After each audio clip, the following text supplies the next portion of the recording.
As many of you may know, I'm someone who tends to examine people and study society. I can be really philosophical a lot of the times, and after offering my perspective on things that I see in society and just kind of observing what's really happening or trying to figure out what's really going on.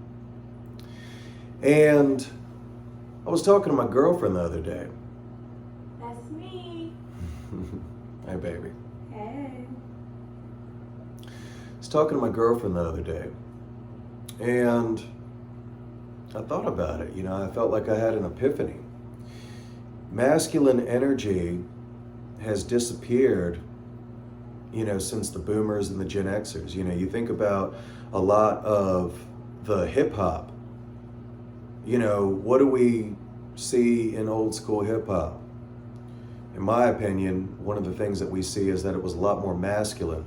It was a lot more fight the power and really aggressive.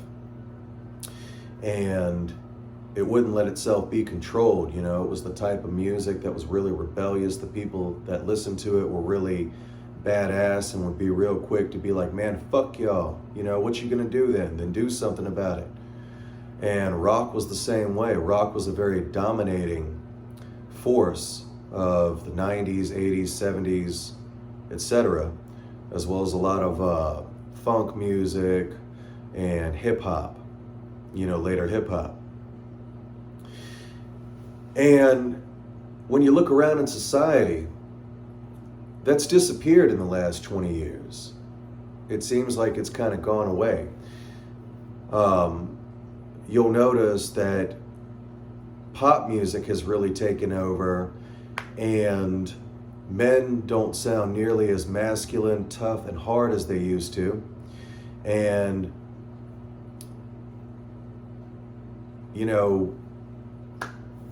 women don't sound as, I guess as ladylike as they used to. But I'm mainly going to be talking about the men here. And it hit me with all the stuff that's going on. And this is not to say that men who are feminine, I'm into personality types a lot, so, I feel like a lot of your NTP and NFP men are the ones that are kind of dominating the scene now, or at least you see them and they have the voice way more than other men. A lot of your more masculine types or aggressive types, like your STPs or STJs, NTJs, they really don't have the voice in our society that they used to. You don't really see that anymore. You don't see them as a dominating force. And so, this video to me is a lot more about equality than anything.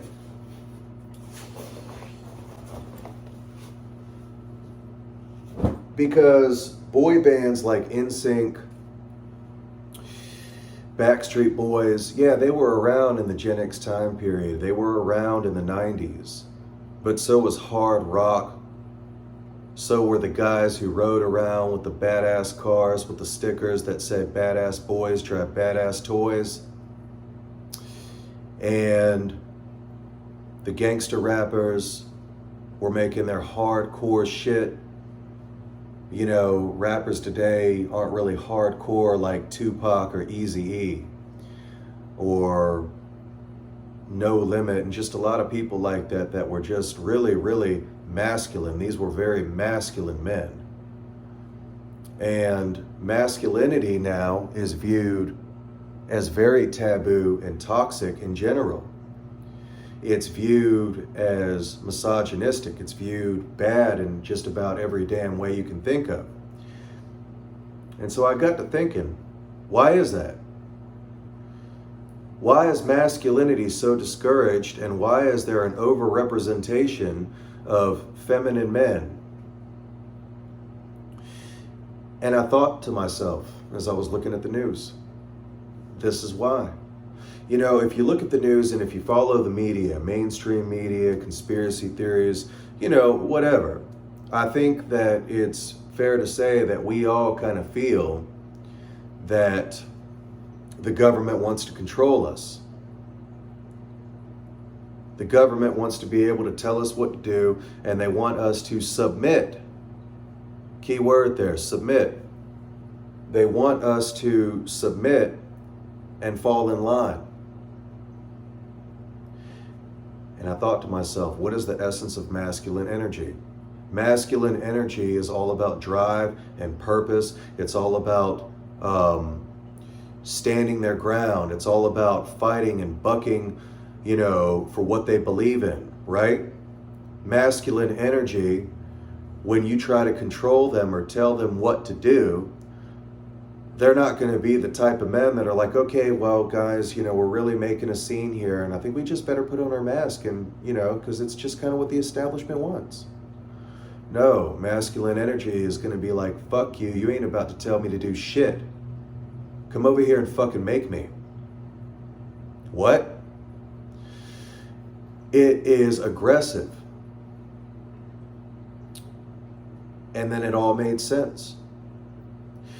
Because if masculine energy is all about drive and purpose, taking action, fighting for what it believes in, taking control of the situation, achieving self-mastery, being bold, growing through challenge, and not giving a fuck what people think, and not letting itself be controlled,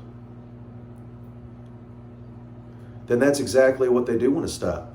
So it makes sense in the last 20, 25 years that masculine energy has disappeared from the spotlight, and now we see an overrepresentation of feminine energy, whether it's male or female, because feminine energy is, by and large, about being submissive. Feminine energy is inherently submissive. Now, that's not a bad thing. I mean, if you have a strong, healthy masculine that wants to lead, that wants to take charge, that wants to stand its ground and lead its family in the direction that it thinks it needs to, a submissive woman will want to follow that, because they don't really want the power and control anyways. They want strong leadership that they can be confident and feel safe and secure with, that they can just gently let take the lead.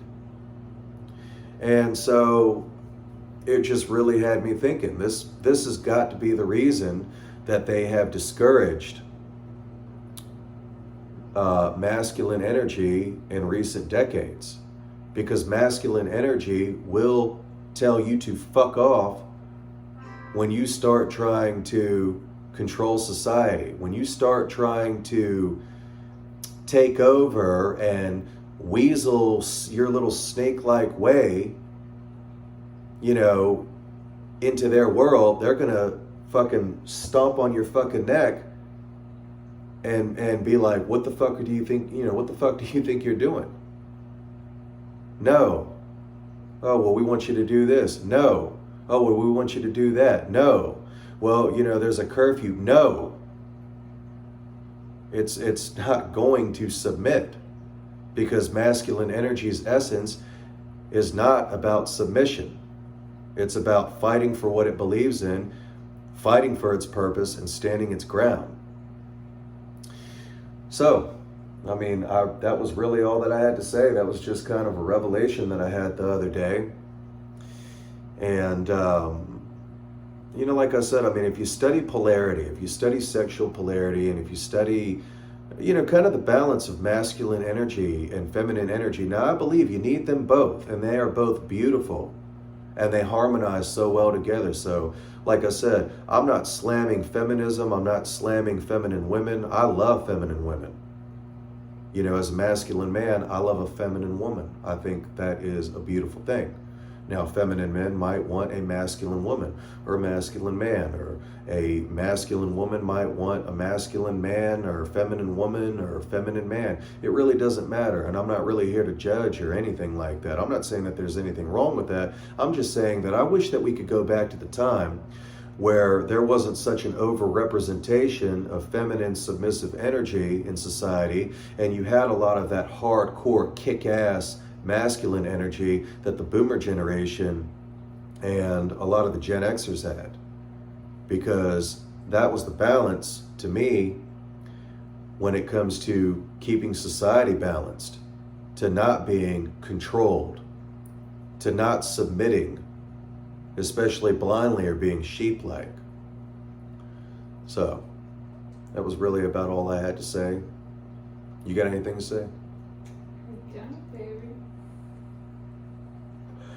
I mean, what do you think about that, though? I mean, you're a very feminine woman. You're very in your feminine.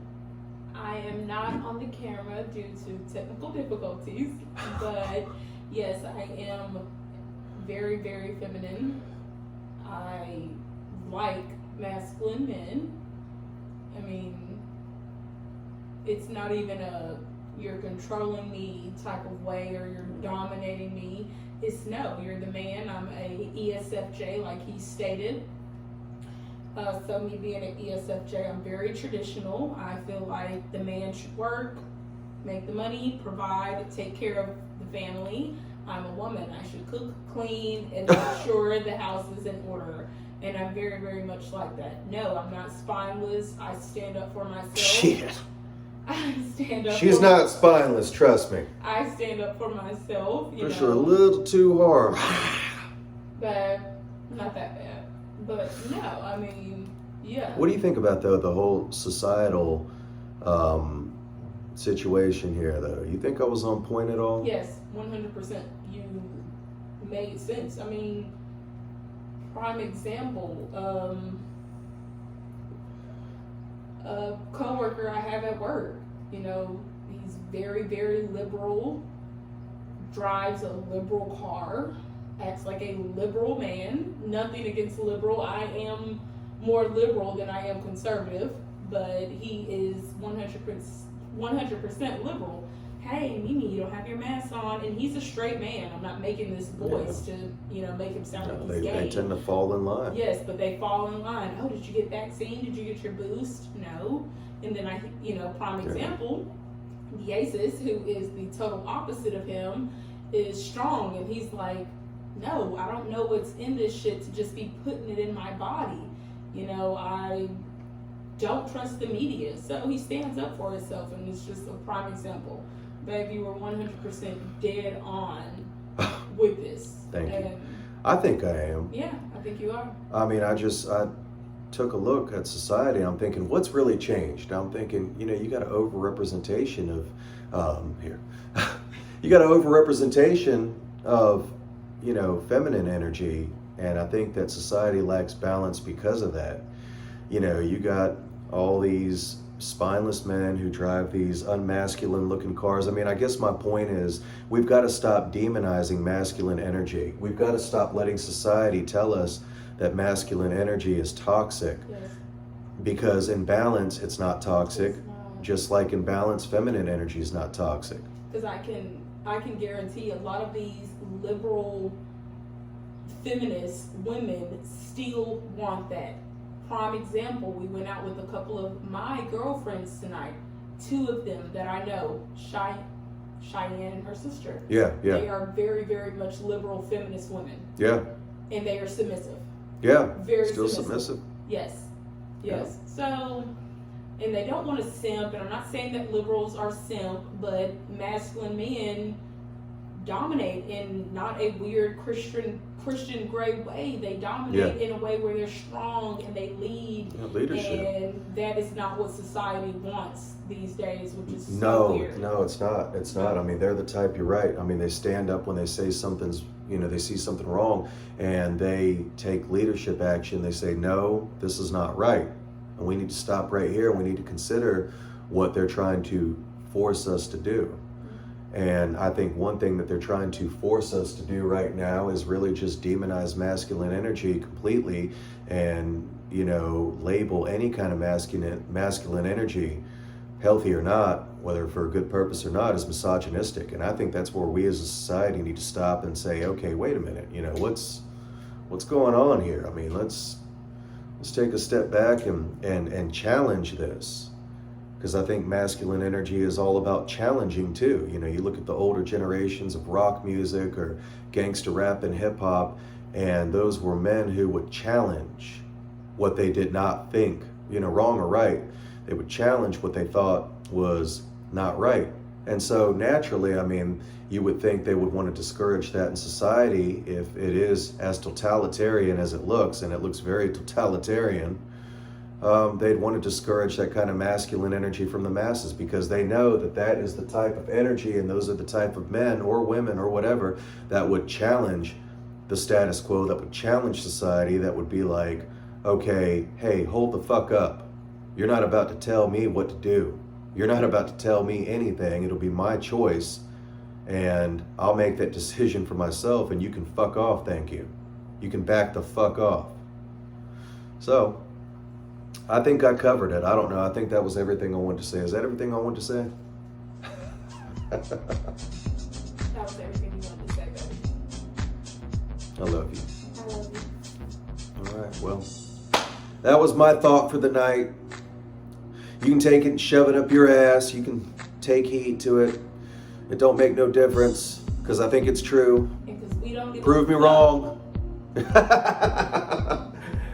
All right, good night, y'all.